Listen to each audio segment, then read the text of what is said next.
삼손이 여호와께 부르짖어 이르되 주 여호와여 구하옵나니 나를 생각하옵소서. 하나님이여 구하옵나니 이번만 나를 강하게 하사 나의 두 눈을 뺀 블레셋 사람에게 원수를 단번에 갚게 하옵소서 하고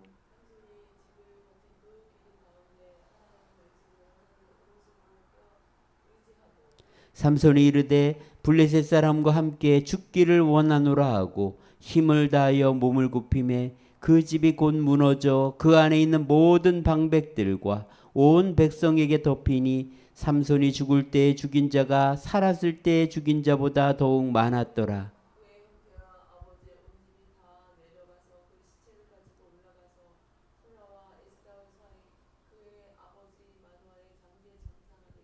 삼손이 이스라엘의 사사로 20년 동안 지냈더라. 아멘. 네, 이번 한 주간 동안 저는 우리 가족이 구원받게 된 과정을 한번 살펴보았습니다. 우리 가족의 구원은 누님의 질병에서부터 시작되었습니다. 초등학교 1학년 때 우물에서 물을 먹으려다가 빠졌고 기적적으로 살아났습니다. 그런데 초등학교 4학년 때 갑자기 몸이 굳어지고 또 몸이 제멋대로 움직이는 병에 걸리게 됩니다. 등하교를 하다가 갑자기 넘어지면 2시간을 움직일 수 없었다고 합니다. 침을 맞으러 갔는데 잘못하면 죽는다면서 아무도 침을 놔주지도 않았습니다. 어느 날 한의원에 갔다 돌아오다 쉬는데 교회 종소리가 들렸다고 합니다. 어머니는 무릎을 딱 치면서 하나님께서 치신 것이라고 말하면서 교회를 가야 한다고 말씀하셨습니다. 누나가 하나님이 뭔데 이렇게 물었다고 해요. 어느 날 면에서 서커스 공연이 있어 갔는데 너무 일찍 가서 기다릴 때 교회 종이 울렸습니다. 아마 일요일이었던 것 같습니다. 어머니는 할머니와 형들을 데리고 주덕 장로교회를 찾아갔습니다. 그 후에 교회에서 신방을 오면서 교회를 다니게 되었다고 합니다. 누나는 초등학교 4학년 때부터 교회를 다녔는데 무려 5km 1시간 반이나 걸어가야 교회 갈 수 있었습니다. 가기 싫다고 하면은 어머니가 부직갱이를 들고 쫓아오면서 너라도 가라고 우셨다고 합니다. 이렇게 교회를 다니던 중 기적은 7년 후 현신의 권사 부흥에서 일어났습니다. 수요일쯤 회개를 지키고 금요일 아침에 피고름을 쏟아낸 후 깨끗하게 나았습니다. 그런데 어머니는 전도를 받은 것도 아닌데 어떻게 하나님을 찾게 된 것일까요? 이번에 누님에게 물어보고 답을 알았는데요. 청주에 살 때 하나님을 만났던 것입니다. 당시에 새벽 3, 4시에 가야지 우물에 물을 기를 수 있었다고 합니다. 우물가에 갔는데 노랫소리가 들리더랍니다. 그래서 다음날 어떤 분에게 물어보니까 같이 가자고 했대요. 교회는 아니었지만 새벽마다 모이는 기도 모임이었던 것 같습니다. 그래서 그곳에서 어머니의 믿음이 생겼습니다. 그런데 충주로 이사 오면서 교회도 없고 바쁘니까 하나님을 잊고 살았던 것입니다. 그런데 누님의 질병을 통해서 어머니는 하나님이 부르시는 음성을 들었던 것입니다. 여러분, 하나님이 부르시는 음성을 빨리 듣고 회개하고 하나님께 돌아오는 것이 축복이라는 것을 우리는 다시 한번 기억해야 될 것입니다. 사사기의 중요한 특징은 죄의 길에서 빨리 하나님을 찾으면서 부르짖으면서 달려가야 한다는 것입니다. 고난을 통해서 하나님은 부르짖으라고, 나에게 돌아오라고 하나님은 말씀하십니다. 여러분, 사사기는 결코 남의 이야기가 아닙니다. 우리도 이런 똑같은 패턴의 삶을 살아갑니다. 죄를 지으면 고난이 오고 고난을 통해 회개하며 부르짖으면 구원의 은혜를 베풀어 주십니다. 어느 정도 신앙생활을 잘하다가 또 죄에 빠지죠. 세상에 빠지고 욕심에 빠집니다. 여러분, 우리는 날마다 내가 지금 어느 시점에 있는지를 분명히 살펴볼 필요가 있습니다. 그리고 내가 어떻게 해야 될지를 우리는 확인해야 된다는 것이죠. 우리는 이런 패턴의 삶을 계속 육신을 갖고 있는 한 반복하게 될 것입니다. 중요한 것은 하나님의 구원과 은혜에 머무는 시간이 많아지도록 힘쓰는 것, 이것이 어쩌면 믿음의 성장이 아닐까 생각됩니다. 사사기에는 12명의 사사가 등장하죠. 한번 읽어볼까요?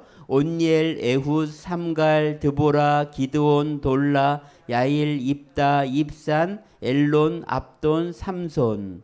이렇게 12명인데요. 그 중에 3명을 뽑으라고 한다면 드보라와 기드온과 삼손입니다. 그래서 오늘은 마지막에 등장하는 이 삼손에 대해서 함께 살펴보려고 합니다. 삼손이 등장할 때 독특한 점이 있는데 악을 행했을 때 블레셋 사람들이 쳐들어와서 무려 40년 동안 채장기간을 고통스럽게 했다는 것입니다. 그럼에도 불구하고 이스라엘 백성들이 부르짖었던 말이 등장하지 않습니다. 이것이 죄의 속성입니다. 죄를 반복해서 지으면 어느 순간에 죄의식이 사라지게 됩니다. 양심이 무뎌집니다. 이렇게 살아가는 게 당연한 것처럼 느끼게 된다는 것입니다. 모든 것을 당연하게 여기는 것이 얼마나 무서운 것인지 알게 됩니다. 여러분 찬양에도 보면은요, 내가 누려왔던 모든 것들이, 내가 지나왔던 모든 시간이, 내가 걸어왔던 모든 순간이 당연한 것이 아니라 은혜라는 것입니다. 여러분 이런 작은 것 하나하나가 은혜라는 것을 기억하면서 살아야 됩니다. 근데 이스라엘 백성들은 당연하게 여기니까 그냥 40년을 부르짖지 않고 고통 가운데 살았죠. 다행인 것은 하나님께서 나서서 구원의 역사를 시작하셨다는 것입니다.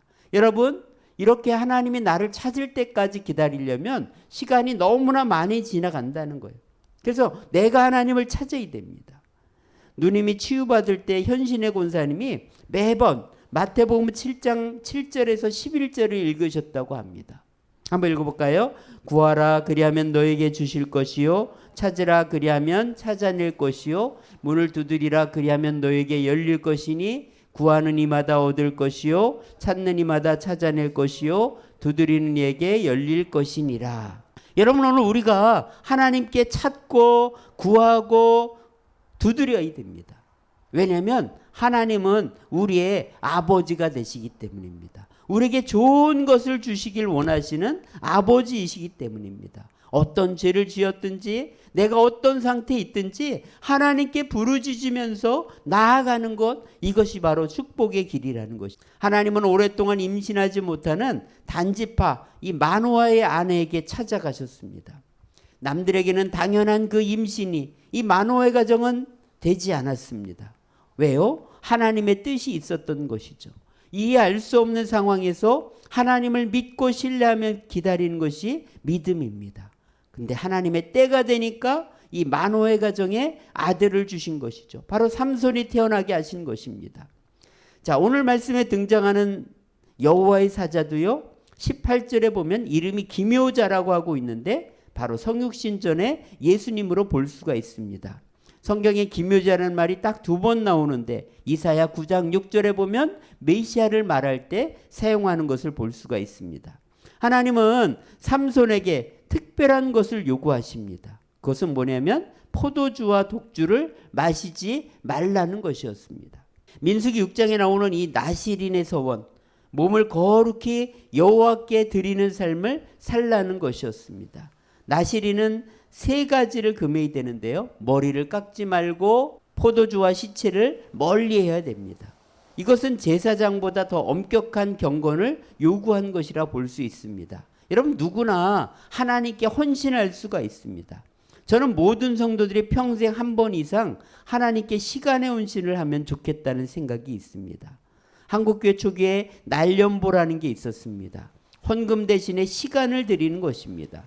그래서 한 달 이상 내 일이 아닌 하나님의 일에만 시간을 드리는 삶을 살아보는 것입니다. 선교회지에 갈 수도 있고 아니면 교회에서 나와서 하나님의 일에만 시간을 드리는 삶을 살아보는 것입니다.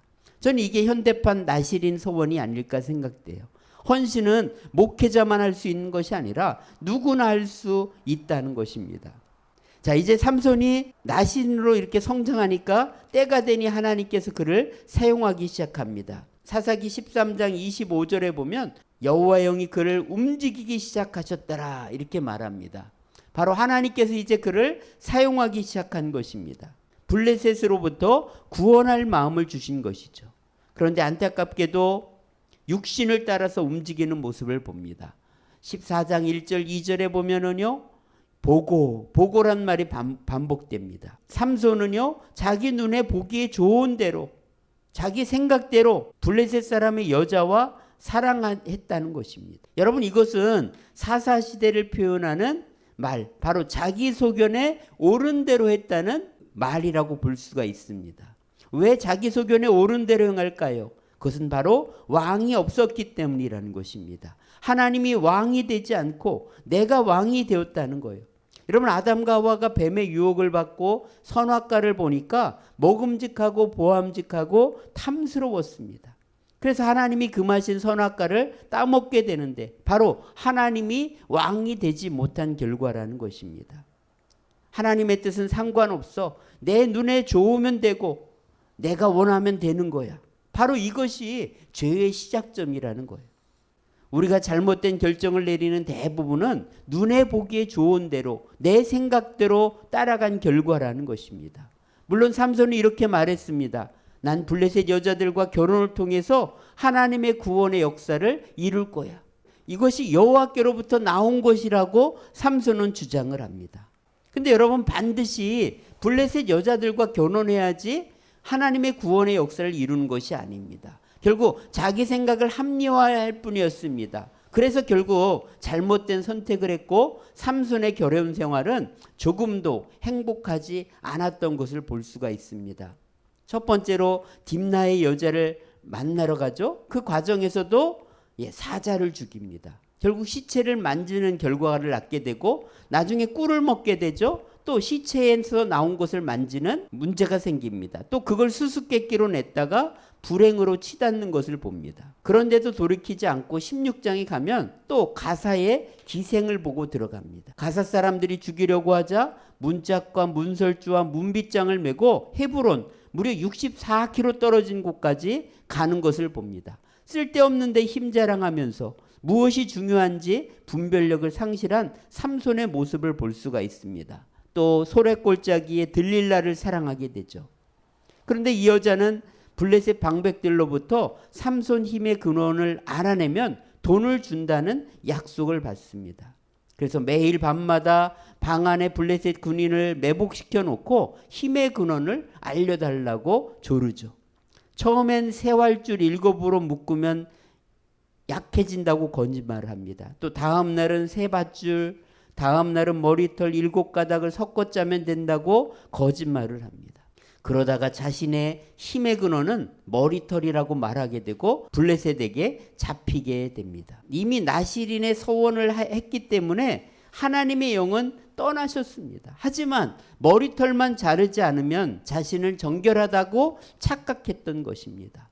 아직도 몸에 힘이 있으니까 나는 아직 사사이고 나실인이라고 착각했던 것이죠. 삼손은 사자를 찍어 죽이고 1,000명을 나귀턱뼈로 죽여도 여자 한 명의 유혹에는 늘 실패했던 것입니다. 삼손은 이렇게 음란의 올무를 벗어나지 못했고 결국은 블레셋 사람들에게 잡혀서 눈 2개 다 빠지고 맷돌을 돌리는 그런 안타까운 신세가 되었습니다. 여러분 오늘 교회 안에도요 이렇게 하나님의 영이 떠난 삼손과 같은 많은 사람들이 있을 수 있습니다. 여러분 그래서 우리는 내가 이런 모습인지 깨닫기 위해서 날마다 정신을 차려야 됩니다. 우리 고린도후서 13장 5절 말씀 한번 읽어보겠습니다.